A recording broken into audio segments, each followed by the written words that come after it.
So, hello and welcome. Hello, Markus Haintz. I welcome you in the show, and we are talking about the German farmers' protest, which is happening now, 2024. Yeah, hi, nice to having me. So we met already at the World Freedom Alliance meeting and conference in Budapest last year and the year before. And you are an activist, journalist, and a lawyer from Germany. At the moment, lawyer and journalist, but between 20 and 22, also freedom activist, which I'm still are, but at the moment I work most in journalism and law. Now I am sure you know more than we know about the farmers' protest, and it's like happening the same as it happened in Canada last year and in Holland. And what is the difference, and what can you tell us about it? Yeah, I think it's a little bit similar to the Netherlands, but in the Netherlands they are attacking the farmers more than they do in Germany, to be honest. But it's the same agenda, so it has the same opponents. Canada, it was more about COVID measures, so you cannot really compare it. So it's a complete different story, but we got some support from Canada, from some truckers and also some people who watched this protest as we watched them 2 years ago. So this was a very good sign that the protest was recognized, I think, in most part of the Western world. Mm-hmm. So now these Canadians are there in Germany? No, they're not in Germany, but there are a lot of German-speaking people in Canada. Mm-hmm. And so there's some connection, and they're watching our protest of our farmers, and we watched their protest of the truckers in the beginning of 2022. I see. So did you see with your own eyes? Were you on the street, or where is it happening, in Berlin or I was not on this. I was not on the street. It was in all over the country. I watched this Monday morning on all my cameras and with a lot of our YouTubers, and I had also legal action to support it. So I got a lot of information. Of course, the most impressive pictures are mostly from big cities like Berlin. I think there were several hundred trucks. There was a lot in Munich and a lot of other big cities in Germany, but it was all over the country. So it was brought from the north to the south, from the east to the west, from small towns to big cities. So I heard that they don't want to pay them off, and this was the starting point, but you mentioned agenda, and maybe it's connected with this air pollution and climate change too, or how do we connect it? What caused that the farmers went in the streets now? It was caused by the subsidies for agricultural diesel, which was planned to be cut. And now the government went a little bit, one or two steps back, but they want to cut it anyway, but just 1 or 2 years later.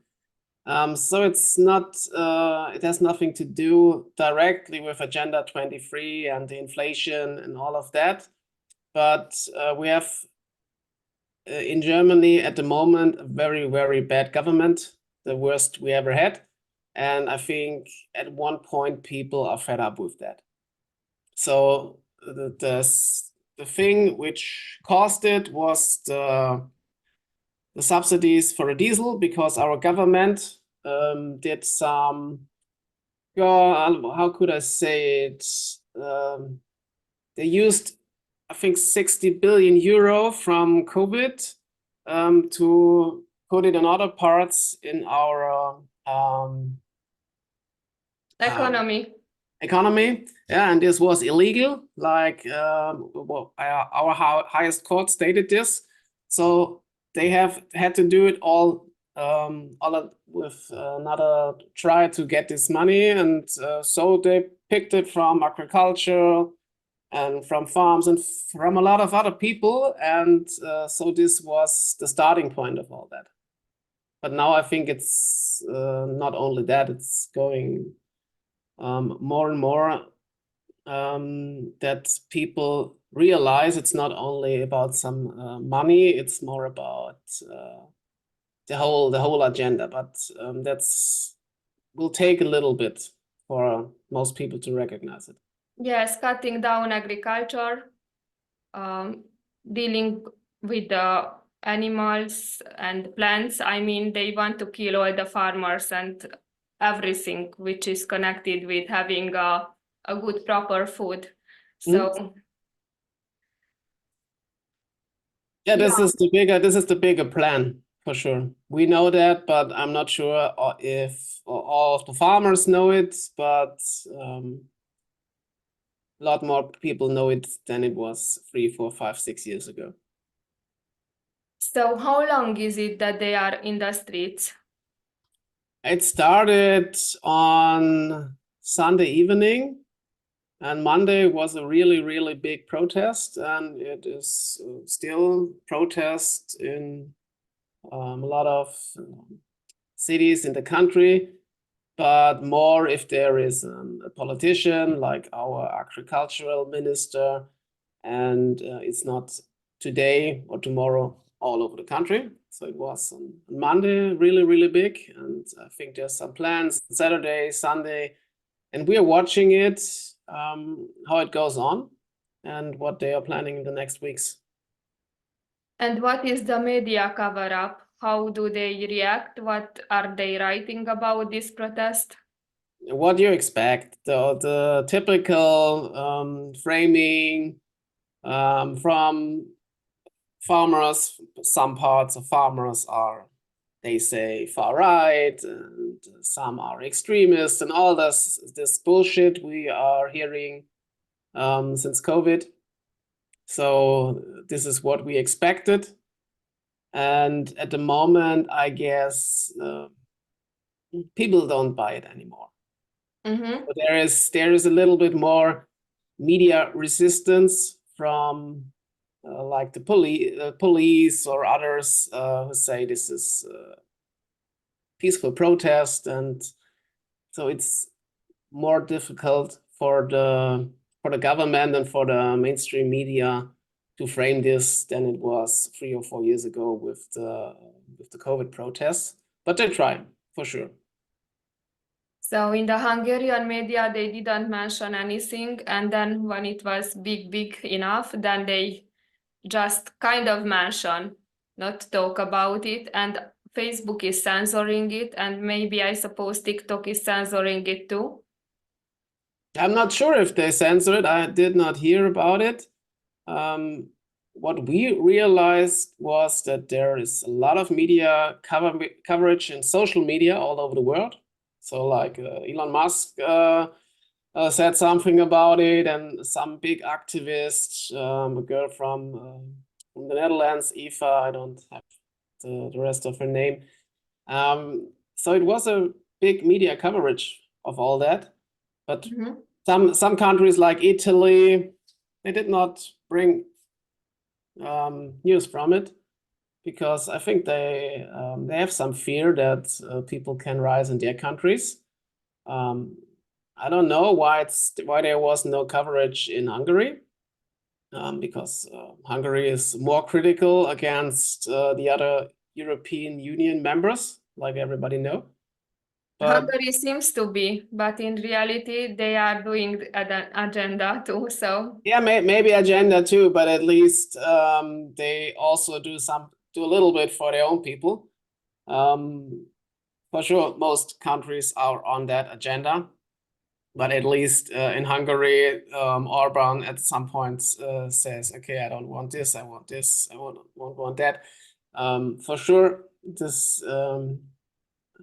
There's a lot of countries, or maybe all countries, trying to push this agenda, but at least Hungary is sometimes more critical against Germany, against France, and all of those countries.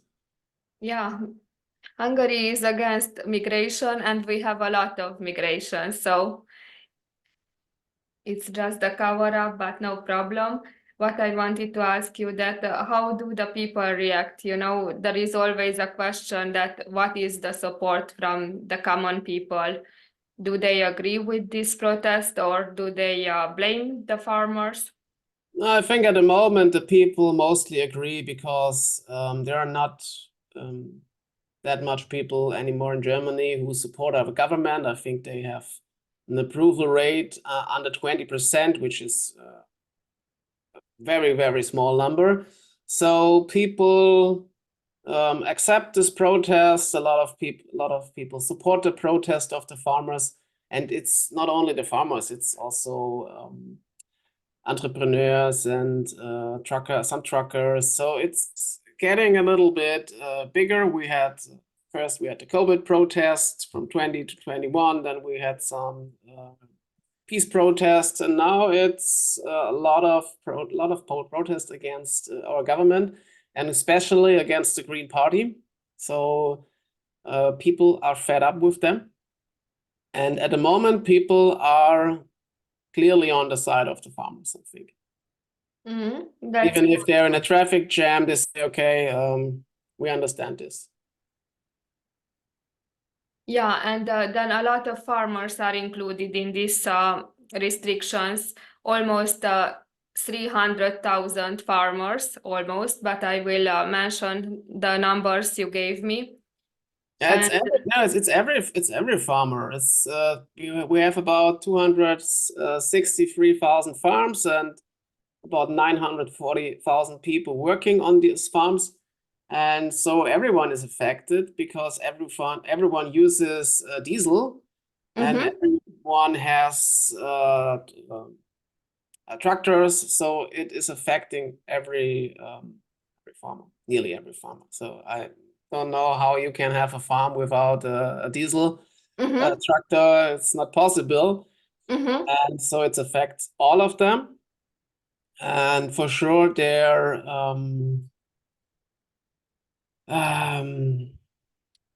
organizations sometimes are on the agenda of the United Nations and so on. But but they're critical. Some of them are critical, and I think they are seeing, okay, we cannot just go with our government because then our farmers don't like this anymore.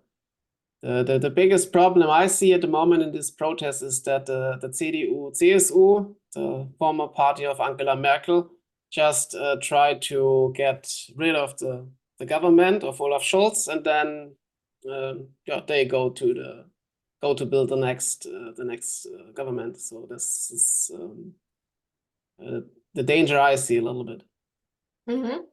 And what do you expect? How long will this protest take place? We will see. I hope people in Germany wake up. It's for sure farmers are also protesting for their topics. So it's not like we protesting against the Agenda 2030, but the more information they get, the more people realize that this agenda wants to have no small farmers. And I hope it will have some effect. I have a little bit of the fear that the government gives them a little bit more money, and then they say, okay, maybe it's enough. Because to be honest, the revenues in the last decades went up a little bit. I think not only a little bit, it went up, but the mood in the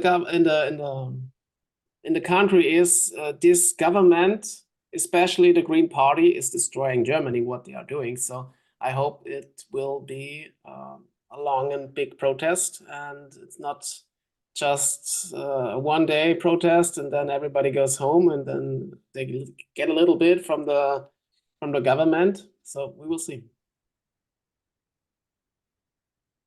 Yeah, and then till now it's just a peaceful protest. They didn't arrest anybody. There is nothing violence from the part of the police? No, not from the police. I think today there was one arrest in Böblingen, but nothing serious. Mm-hmm. And our minister of economy, he went several days ago. He went back from his vacation on a small island, and then there was, that's what the media is telling us, some kind of a storm on this ferry, which is bullshit. Yeah.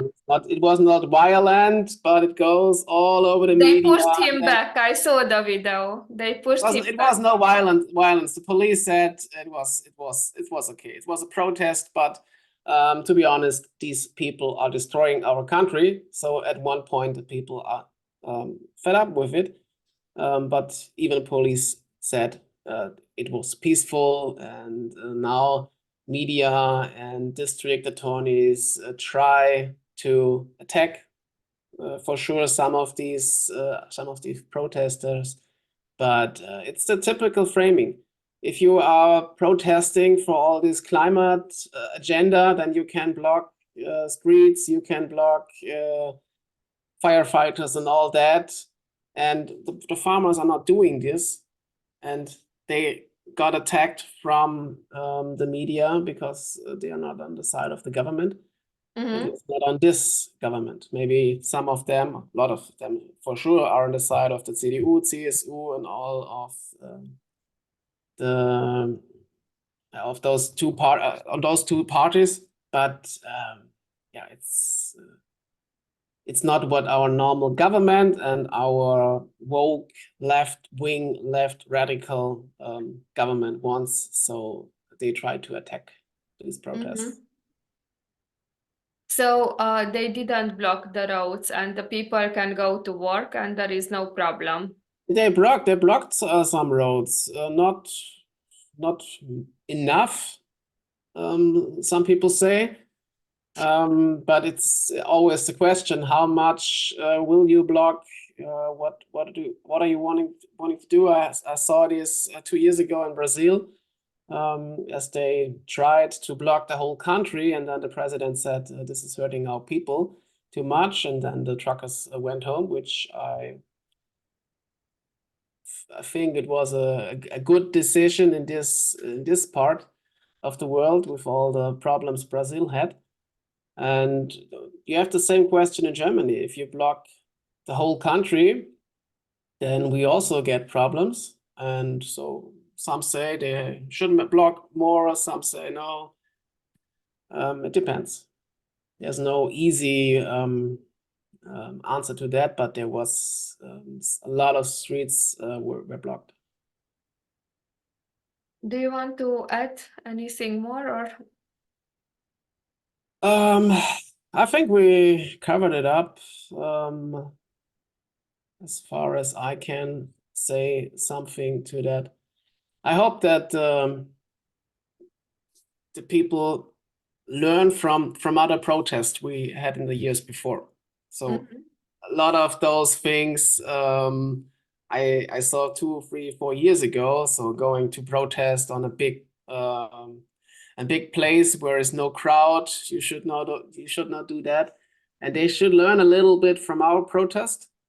And I hope people wake up and are not going just for their own money on the streets, because it's easy to print money. Yeah. And there will be more people to see the bigger picture. And that's what we can try to do, and show them it's not about some €1,000 for subsidies. It's about this whole policy, this climate policy, this Agenda 2030, this Klaus Schwab agenda, and that we have to stay together against this. And hopefully we will achieve this to bring the people together. At the moment, I think it's a good chance for that. Thank you very much, Markus, for coming and telling us. You're welcome. And I wish you good luck and success in this protest.